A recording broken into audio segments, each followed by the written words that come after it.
าลีเป็นปางหนึ่งของพระแม่อุมาเทวีรูปเคารพอาจมีความน่ากลัวหากแต่ในบันทึกทางศาสนานั้นพระแม่คือผู้ทำลายล้างพลังชั่วร้ายทรงได้รับการขนานนามว่าเป็นเทวีที่มีพลังอำนาจยิ่งใหญ่มหาศาล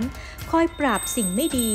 ปกป้องคุ้มครองคนดีและเป็นเลิศด้านความกล้าหาญเด็ดขาดทรงเป็นเทวีผู้พิทักษ์บุคคลที่เข้าสู่โมกษะหรือการหลุดพ้น